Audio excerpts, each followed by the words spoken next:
안녕하세요. 집안 기둥을 뽑아온 줄도 모르고 결혼을 했어요. 그걸 알고도 결혼했으면 내가 미쳤지.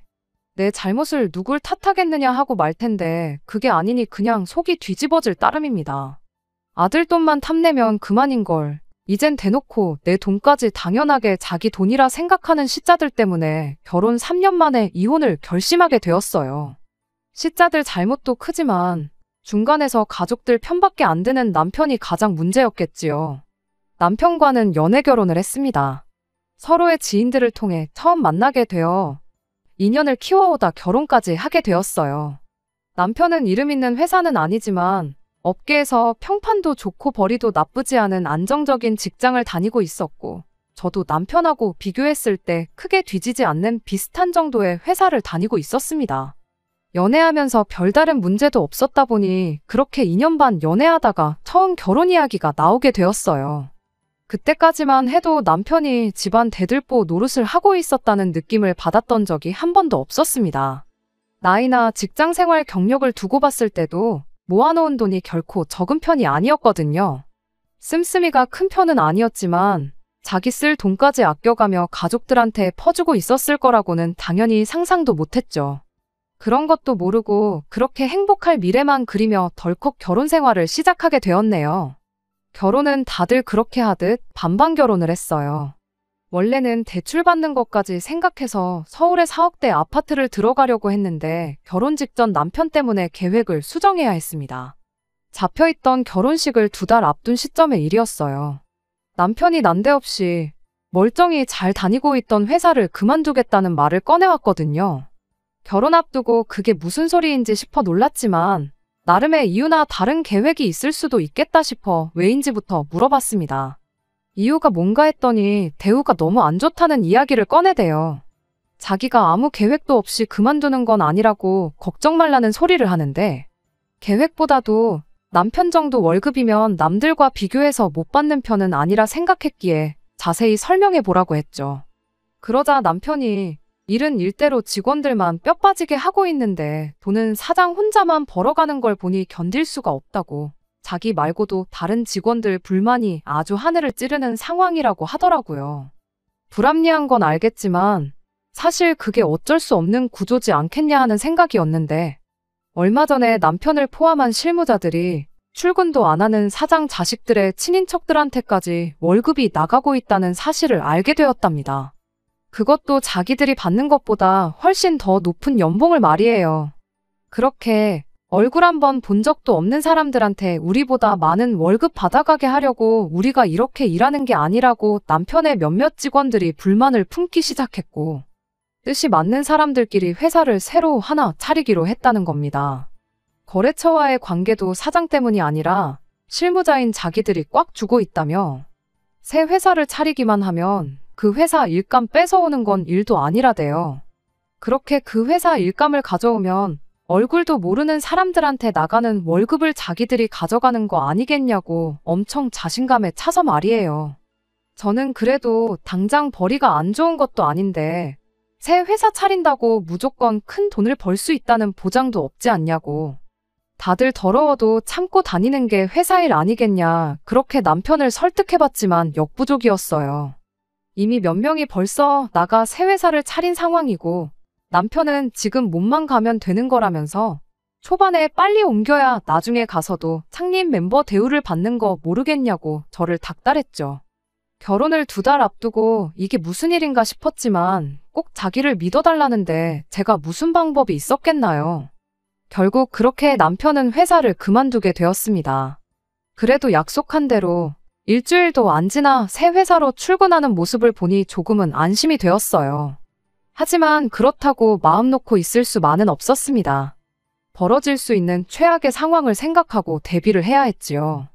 신혼집을 구하는데 대출 비중이 조금 높은 편이었는데 혹시나 남편 벌이가 줄어들 수도 있다고 가정하고 아예 신혼집을 다른 곳으로 알아보기 시작했습니다.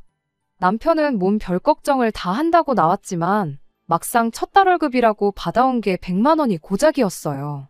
앞으로 회사에 일거리 늘어나고 자금이 돌기 시작하면 문제 없을 거라고 그냥 집은 구하려고 했던 곳으로 그냥 계약하자는데 솔직히 미덥지가 못해서 그냥 처음 살기로 했던 집은 포기하고 모아놓은 돈만 가지고 작은 빌라 하나를 전세로 구했어요.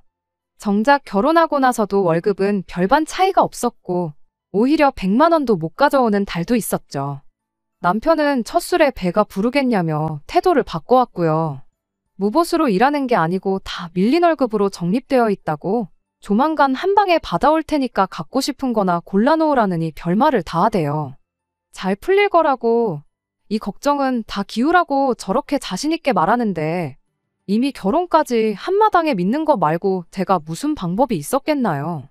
그런데 결혼하고 나서 하나씩 결혼 전에는 몰랐거나 아예 말조차도 하지 않은 사실들이 몇 가지 있다는 걸 알게 되었어요.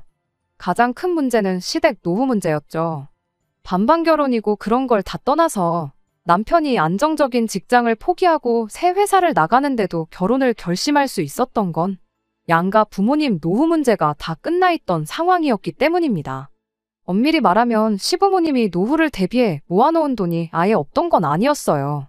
오히려 공무원 연금과 아버지 퇴직금으로 새로 장사나 투자나 최소한의 수입을 위해 무엇이라도 시작해야 했던 저희 집과 비교해서 순수하게 현금만 따지고 보면 시댁이 훨씬 많았습니다. 그런데 그게 사실은 없는 돈이나 마찬가지였어요. 왜 때문이냐면 바로 신우의 존재였습니다. 남편 아래로 1살 아래의 신우가 있어요. 저보다도 나이가 많은 손아래 신우죠. 서열이나 그런 걸 다 떠나서 신우가 저한테 어른 대접을 받고 싶어 한다면 충분히 그럴 의향도 있었습니다. 다만 문제는 신우가 존중이라고는 눈꼽만치도 해주지 못할 만큼 나이값을 못하는 사람이라는 사실이었어요. 시부모님이 가지고 있던 노후 자금이 알고 보니 신우한테 들어가고 있었다는 걸 결혼하고도 한참이 지나서야 알게 되었습니다. 그때까지도 신우가 정착을 못하고 이것저것 시도만 하고 있었거든요. 이걸 배운다, 저걸 해보겠다 하는 명목으로 이미 시부모님한테 뜯어간 돈이 상당했더라고요. 신우 딴에는 그걸 그냥 가져간 게 아니고 빌려간 거라고 말을 하긴 하는데 당장 무슨 수로 신우가 2억을 만들어서 시부모님한테 갚겠나요? 심지어 저희가 결혼했을 때도 신우는 뭐 따로 하는 거 하나 없었는데도 강남의 고층 오피스텔을 구해서 혼자 월세살이를 하고 있었어요. 일도 안 하는데 월세는 물론이고 생활비조차 스스로 조달을 못했기에 그 돈마저도 전부 시부모님 주머니에서 빠져나가게 되었던 거죠. 제가 시어머니였다면 그런 딸을 보면 속이 터질 텐데 신우가 앞으로 장차 사업을 하려면 큰 물에서 해야지 않겠냐며 강남 생활을 오히려 나서서 지원해 주신 분이 시어머니였습니다. 동네 장사 해봐야 그냥 최저시급 받고 알바하는 거랑 똑같다나 뭐라나 하는데 그걸 듣고 있자니 참 답도 없더라고요. 그래도 그 사실을 알게 되었을 때 충격적이긴 했지만 최대한 신경 안 쓰려고 노력했어요.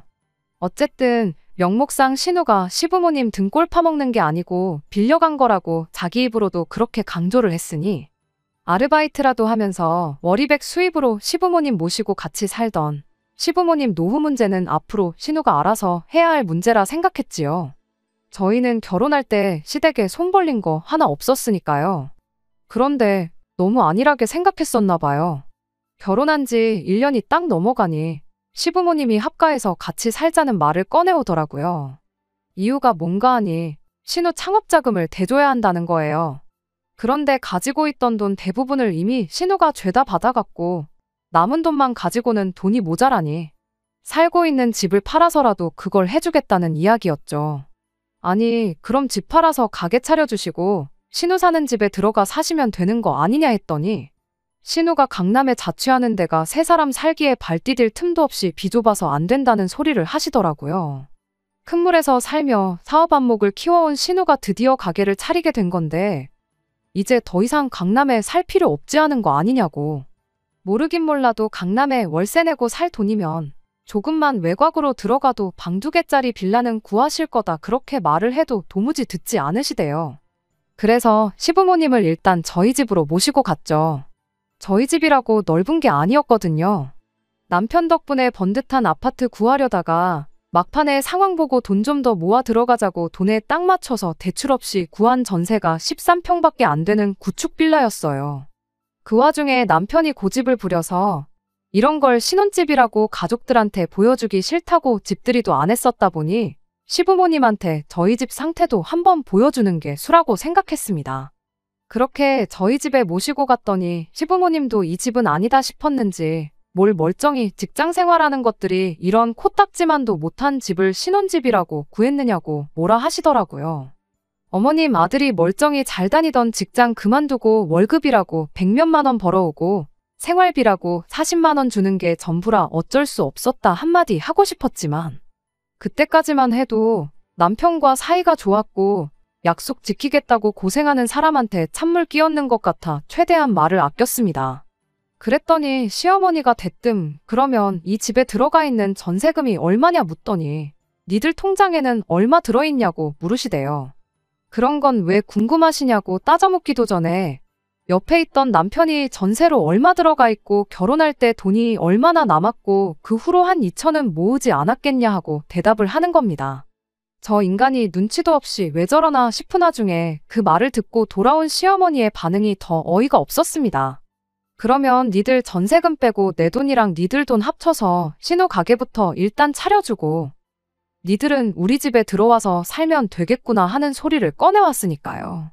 당신들이 신우한테 받아낼 돈이 억 단위인데 특별히 이번만 감안해서 신우가 가게 차리고 자리 잡고 그러면 저희 돈 먼저 갚아주게 하겠다고 엄청 선심 쓰듯 말하는데 어이가 없어서 대답도 못하고 그 자리에 멍하니 서 있기만 했습니다. 남편은 그런 큰 문제를 어떻게 하루 만에 바로 대답하겠냐고 우리가 상의해보고 대답드리겠다 하고 시부모님을 집에 모셔다 드리고 왔어요. 그 자리에서 거절했다간 시어머니랑 무슨 일이 났어도 났을 것 같으니 남편이 머리를 써서 좋게 상황을 종료시키고 나중에 전화로 따로 거절 의사를 밝히려고 그러는가 보다 하고 안도의 한숨을 내쉬었는데 시부모님 집에 모셔다 드리고 집에 돌아와서는 한다는 소리가 생각 좀 해봤냐는 말을 무심하게 툭 던지더라고요. 그때까지만 해도 남편이 농담하는 거라 생각하고 뭘 그게 생각까지 해볼 일이냐고 그렇게 대답했더니 남편 표정이 밝아지더니 그럼 언제가 좋을까 하고 저한테 되묻더라고요. 아직 1년 가까이 계약이 남아있어서 좀 그런데 잘 이야기하면 그냥 돈을 빼주지 않겠냐. 안 되면 한 돈 100만 정도 주고 일찍 빼달라고 하면 빼주지 않겠냐. 그딴 소리를 하는데 그때는 정말이지 남편과 사이가 좋고 남편 기분이 어떻고 저떻고를 떠나서 정신 나갔냐는 말이 절로 나오더군요. 남편은 이해를 못하겠다는 듯이 제게 되물었어요. 이 좁은 집에 어머니 아버지 모시고 넷이서 사는 것보다야 조금이나마 넓은 부모님 집에 우리가 들어가 사는 게 훨씬 나은 거 아니겠냐고. 이미 합가해서 같이 한 집에 사는 게 확정적인 것 마냥 말을 하더라고요. 어느 집에서 사는 게 중요한 게 아니고 왜 우리 돈으로 신우 가게를 차려주고 시부모님하고 합가를 해야 하냐고. 합가해도 신우가 합가하는 게 이치상 맞지 않냐고 했죠. 우리 전세금 빼고 모은 돈 합치고 시부모님 현금 가지고 계신 거 합쳐서 가게를 차려주면 가게 차리는데 최대 2억 정도로 생각하고 있는 거 아니겠냐고. 시부모님 집이 못해도 5억은 갈 텐데 왜 굳이 집을 팔거나 합가를 하려고 하는 거냐. 집담보로 대출받아서 신우가 사업해서 번 돈으로 이자 내면 되는 거 아니냐고 했죠. 남편은 말이 쉽지 2억 이자가 누구 집 개 이름이냐고. 신우 성격에 사업해서 번 돈으로 원금이자 갚고 자기 손에 떨어지는 돈이 얼마 안 되면 금방 실증 나서 가게 안 한다고 할 거라 대답하더군요. 그러니 동생이 하루라도 빨리 자리를 잡는 게 우리한테 제일 이득이라면서요. 신우를 저렇게 뒀다간 시부모님 재산은 재산대로 다 털리게 될 테고 결국 우리가 모시고 살게 될 거라며 그럴 바에야 빨리 신우부터 자리 잡게 도와주는 게 우리한테는 더 나은 수라며 역으로 저를 설득하려 드는 겁니다. 자기가 지금 회사에 밀려있는 월급만 다 받아도 3천은 될 거라고. 회사 자리 잡고 제대로 돈 받으면서 우리 둘이 모으면 이 집 전세 정도는 금방 다시 구하지 않겠냐고. 딱 1년만 같이 고생해주면 안 되겠냐는 거예요. 하지만 저는 끝까지 싫다고 그렇게는 못하겠다 했습니다. 오히려 남편한테 역으로 물었죠. 그놈의 회사는 대체 언제 정상화되는 거냐고요.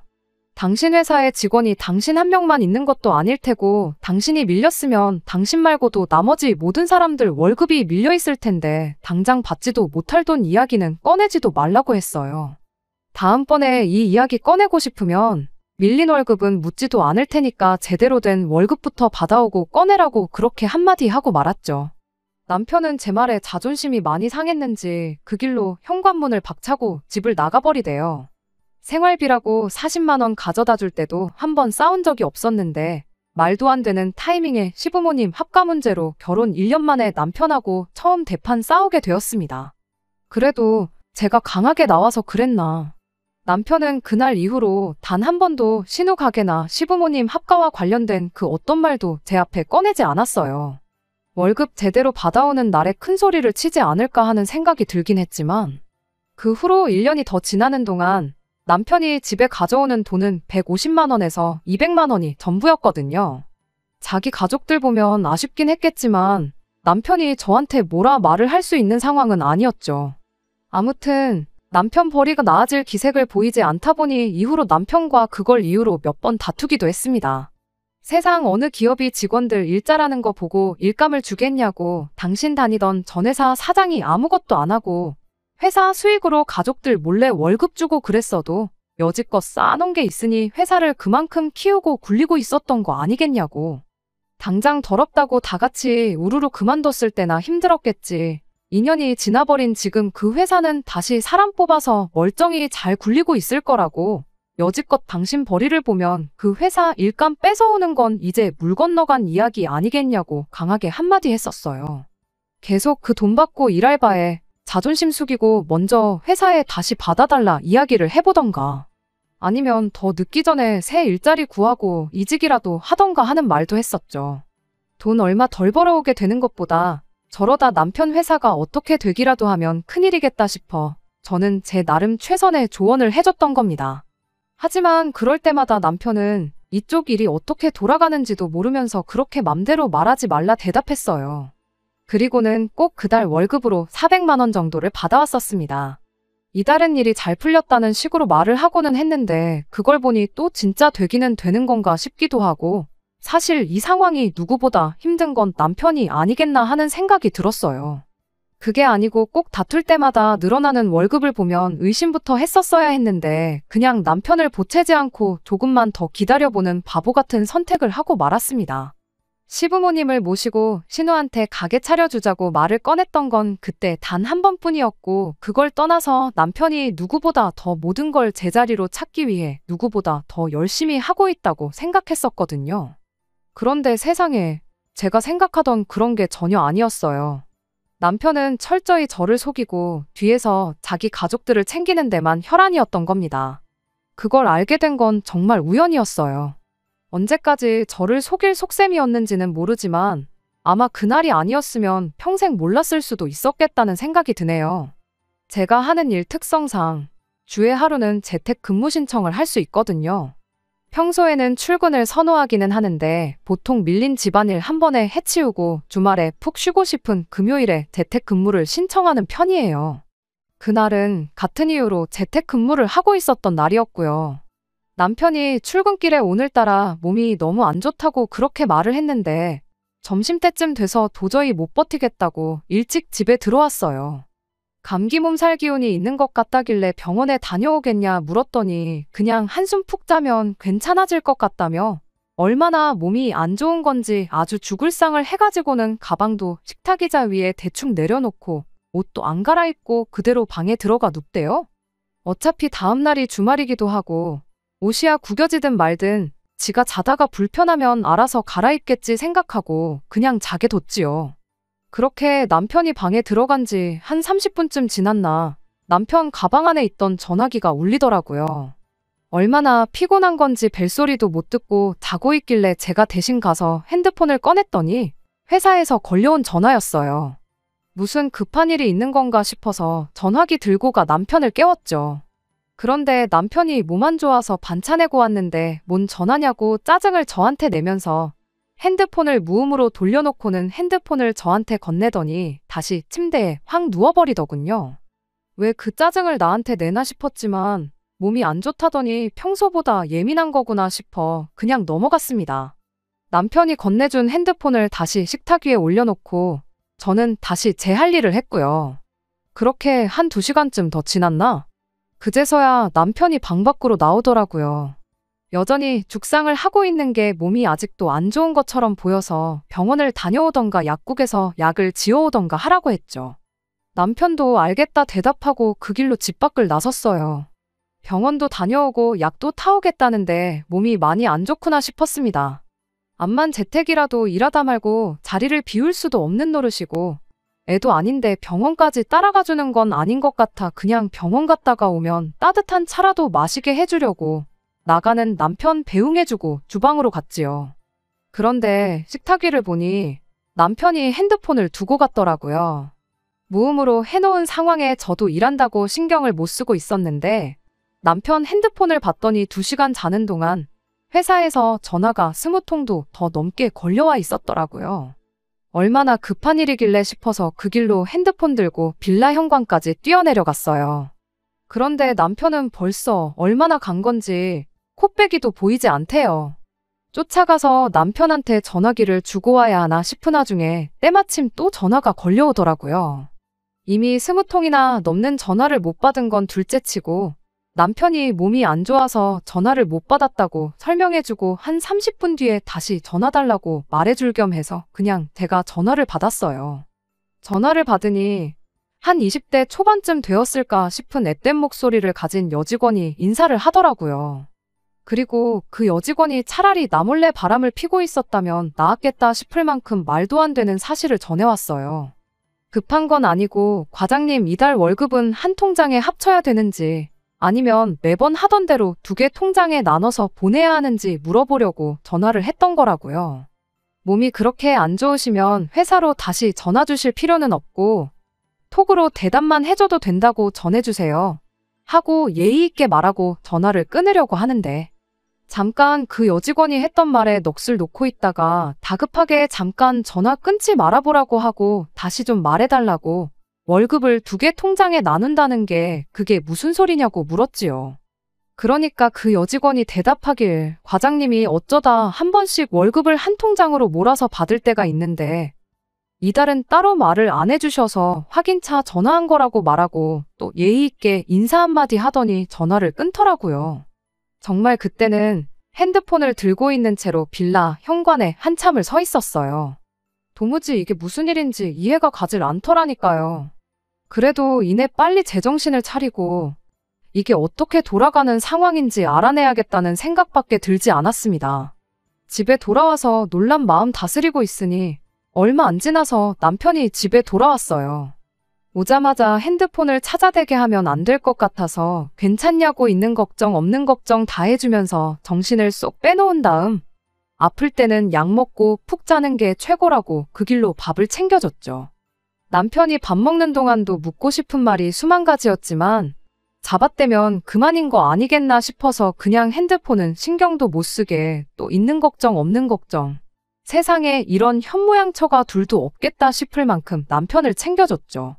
아픈데 죽도 안 끓여주고 밥이 뭐냐고 툴툴대면서 농담이나 하고 자빠진 남편을 보고 있자니 끓어오르는 화를 어떻게 참아내야 싶더라고요.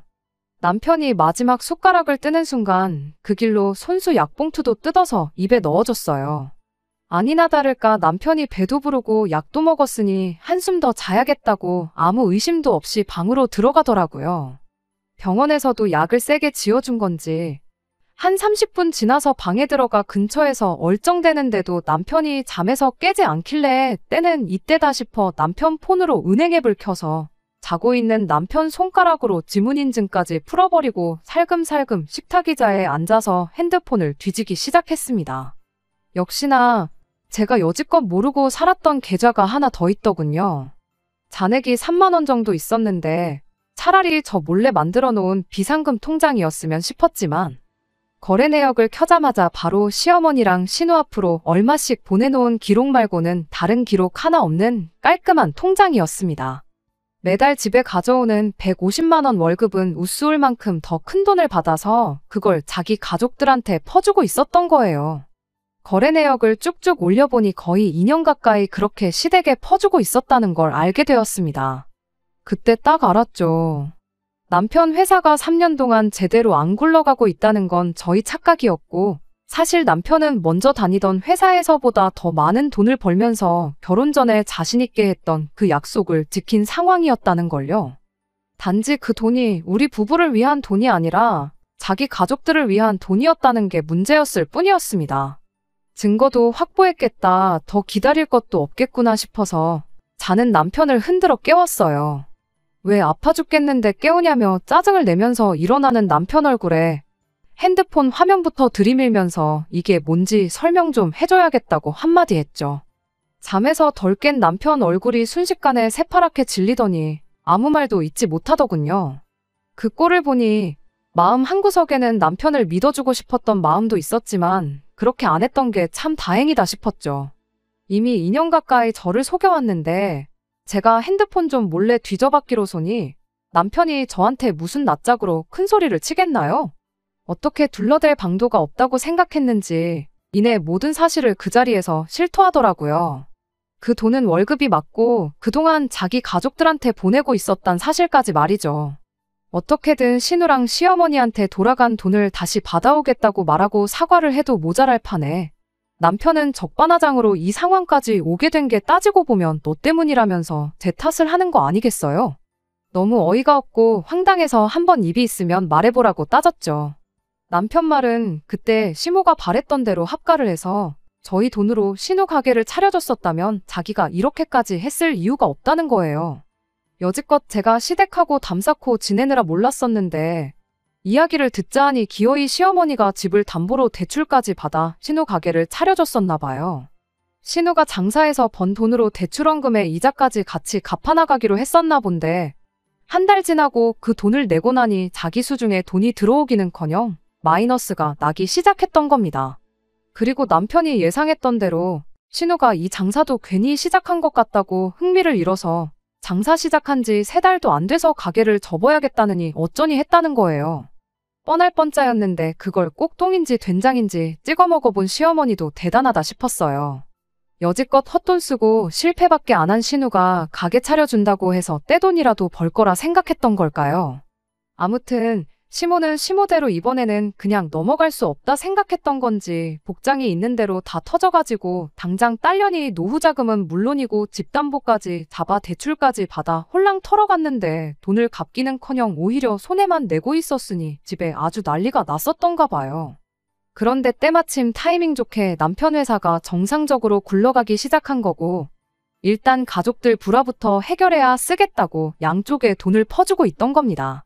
그걸로 시어머니 대출이자에 원금까지 갚아주고 있던 거고 혹시나 또 신우가 그렇게 해도 벌이가 시원찮아서 안 한다고 할까봐 용돈까지 챙겨주고 있었던 거래요. 그렇게 집에 가져오는 돈에 시댁에 퍼주던 돈까지 합치면 월급이 많아도 너무 많다 싶었는데 알고 보니 그동안 밀린 월급까지 일부를 월급이랑 같이 받고 있었다는 사실까지 알아냈어요. 거기까지 알고 나니 이 인간하고 더는 말도 섞기 싫더군요. 혹시나 밖에서 돈 없다고 기죽고 다닐까봐 나머지는 용돈하라고 생활비도 40만 원씩만 받아서 아끼고 아껴 쓰던 제가 다 바보같이 느껴졌어요. 2년 가까운 세월을 작정하고 저를 속이고 그걸 제 탓이라고 우기는 인간하고 백날 떠들어봐야 뭐 하겠나요? 그냥 그 길로 시댁으로 쳐들어갔죠. 솔직히 그때는 제가 무슨 생각을 하고 있는 건지 저도 몰랐어요. 사과하고 여태까지 남편이 퍼준 돈을 돌려준다고만 한다면 이혼은 안 해도 되는 건가? 이미 부부 사이에 신뢰라는 게 사라져버린 마당에 그 돈 얼마 돌려받는다고 앞으로 평생 이 사람과 행복할 수 있을까? 머릿속에는 온통 그런 생각들 뿐이었지요. 2년간 연락도 없이 지내던 며느리가 갑자기 시댁에 쳐들어오니 시어머니도 대충 무슨 일 때문에 왔는지 감을 잡은 듯 할 말이 있으면 해보거라 하시더군요. 그래서 됐고 신우부터 부르라고 했죠. 신우까지 다 한자리에 있어야 이야기가 될 것 같았으니까요. 예상외로 신우가 순순히 오겠다고 하는 걸 보니 이 사람들한테 자기들이 잘못했다는 인식이 전혀 없는 거구나 싶은 생각이 들었어요. 신우가 도착한 뒤에 저는 단도직입적으로 제 용건부터 꺼냈습니다. 그동안 받아온 돈이 얼마인지는 남편 통장에 고스란히 기록이 남아있으니까 받은 돈만 그대로 뱉어내라고요. 그러면 이혼까지는 저도 다시 생각해보겠다고 했죠. 돌아온 시모와 신우의 대답은 고민할 것도 없이 노였습니다. 그래도 가족끼린데 여유가 있는 집에서 힘든 집 좀 도와주고 그럴 수 있는 거 아니겠냐고. 오히려 저보고 너무 이해심이 부족한 거 아니냐고 따지고 들더군요. 그래서 제가 가족끼리면 당연히 도와줄 수 있다고. 그런데 2년 동안 나한테 말 한마디 하지 않고 나를 쭉 속이고 있지 않았냐고. 가족한테도 말 한마디 못할 만큼 떳떳하지 못한 짓을 하고 있으면서 이제 와서 상황 불리해지니까 가족 타령하지 말라고 아주 역겹다고 그렇게 한마디 해줬어요. 적어도 시모는 앞으로는 안 받을 테니까 좋게 좋게 넘어가자고 저를 설득해보려 노력이나마 하는데 신우는 동생이 돈 잘 버는 오빠한테 용돈도 못 받냐며 앞으로도 계속 틈만 나면 돈을 받을 것처럼 말을 하대요. 어이가 없어서 콧방귀 한번 뀌어주고 시어머니한테 한마디 했어요. 신우의 어딜 보고 저런 걸 가게만 차려주면 사람 구실 할 거라는 생각을 하신 거냐고. 차라리 그 돈으로 불쌍한 사람이라도 도왔으면 보람이라도 차지 않으셨겠냐 그렇게 한마디 했죠. 그랬더니 신우가 그 말에 긁힌 건지 혼자 얼굴이 시뻘겋게 변해서 노발대발하더니 저한테 다가와 냅다 제 뺨을 날리더군요. 나이도 어린 게 그래도 오빠랑 결혼했다고 형님 대접을 해줬더니 사람이 우습게 보이냐며 어디 오늘 한번 너 죽고 나 죽자고 성질을 부리는데 돈도 돈이지만 뺨까지 맞은 상황에 저도 더는 보이는 게 없어서 그 길로 신우 머리채를 붙들어 버렸어요. 막상 귀싸대기까지 먼저 날려놓고 저한테 머리채를 붙들리니 어떻게든 빠져나가 보겠다고 허리를 숙이고는 꼼짝도 못한 채 이것 좀 놓으라고 소리만 고래고래 지르고 있더라고요. 시어머니도 가세해서 이거 놓으라고 제 등짝을 때리기 시작했고 남편하고 시아버지가 나서서 저를 뜯어내려고 했지만 어디 머리채에 움켜쥔 손이 쉽게 풀리겠나요? 한참 동안에 씨름 끝에 저를 떼어내긴 했는데 그러고 나서 보니까 움켜쥔 제 손에 신우 머리카락이 한 움큼 있대요. 신우가 저를 고소하겠다고 난리를 떨길래 어디 해볼 테면 해보라 말하고 아들도 돌려줄 테니 아들 돈으로 빚을 갚든 신우를 먹여 살리든 좋을 대로 하라고 한마디 해주고 시댁에서 뛰쳐나왔습니다. 그렇게 3년 결혼 생활에 종지부를 찍게 되었어요. 신우가 큰 소리 떵떵 친 대로 머리카락 몇 개 뽑힌 걸 가지고 저를 폭행죄로 고소를 해왔습니다. 이러나 저러나 어쨌든 속은 후련했으니 그냥 합의금 얼마 주고 말거나 안 되면 벌금 내고 말려고 했었는데 그날 나누는 대화에 따라서 남편과 이혼할지 말지를 정해야겠다고 나중에 증거로 사용될 수도 있겠다 싶어 시댁 들어가기 전부터 핸드폰에 녹음기를 켜놓은 상황이었거든요. 덕분에 정황상 신우가 저를 먼저 때린 게 입증이 돼서 쌍방으로 어떻게 좋게 좋게 처리가 되었습니다. 법이란 걸 잘 몰랐는데 신우가 저를 고소해준 덕분에 이래저래 이혼도 소송으로 진행하게 되었어요. 남편이 저한테 자기 월급을 속이고 시댁에 돈을 퍼주던 게 남편이 번 돈이라 상관없을 줄 알았는데 그 돈도 분할 대상에 포함이 될 수 있다는 걸 그때 처음 알게 되었어요. 생활비를 제 돈으로 더 냈던 것도 유책 사유가 남편한테 있던 것도 전부 저한테 불리할 게 하나 없는 상황들이라는 사실들까지요. 그냥 반반 결혼했으니까 재산 절반 나눠서 깔끔하게 이혼하고 끝내려고 했는데 굳이 신우가 법의 존재 가치를 저한테 직접 입증시켜준 덕분에 재산 분할도 유리하게 받아오고 얼마나마 위자료까지 받아내서 이혼을 할 수 있었네요. 이미 이혼까지 한마당에 힘들게 자리 잡았다는 남편 회사 사정이 어려워지길 바라지는 않았습니다. 다만 남편 앞길은 이혼하기 전과 비교해서 순탄치 않았으면 싶기는 했죠. 그런데 그 일이 실제로 일어나 버렸어요. 시댁 쳐들어가서 신우랑 그런 일이 있던 직후 남편이 회사 출근해서 그 여직원한테 너 때문에 집안이 개박살이 나고 나는 이혼당하게 생겼다며 난리를 쳤다네요. 들어온 지 얼마 안 된 신입 직원이라고 요즘 애들이 일머리가 없다더니 그 정도 눈치도 없냐고 저랑 이혼하게 된 그날까지 아주 잡들이를 했답니다. 그런데 또 요즘 애들이 어디 보통 애들인가요? 남편이 그러던 걸 그대로 녹음해서 증거를 수집해서 고용노동부에 신고를 했는가 봐요. 요즘 안 그래도 사회가 그런 일로 많이 민감해하는 시대잖아요. 그렇게 결국 남편은 회사에서 해고 조치를 받게 되었답니다. 그래도 밀렸던 월급은 다 받아서 나왔는가 본데 그거 얼마나 된다고 시댁 빚이나 갚아줄 수 있을까 싶대요.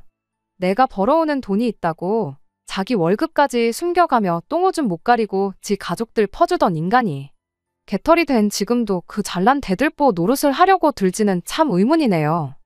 이왕 이혼까지 각오하고 해준 거, 이혼했다고 포기하지 말고 끝까지 자기 가족들 책임지고 평생 그렇게 혼자 살다가 가면 참 좋겠네요. 끝까지 들어주셔서 감사합니다. 오늘의 사연은 여기까지입니다. 구독과 좋아요, 알람 설정 부탁드리고 더 좋은 사연으로 다시 찾아뵙겠습니다. 감사합니다.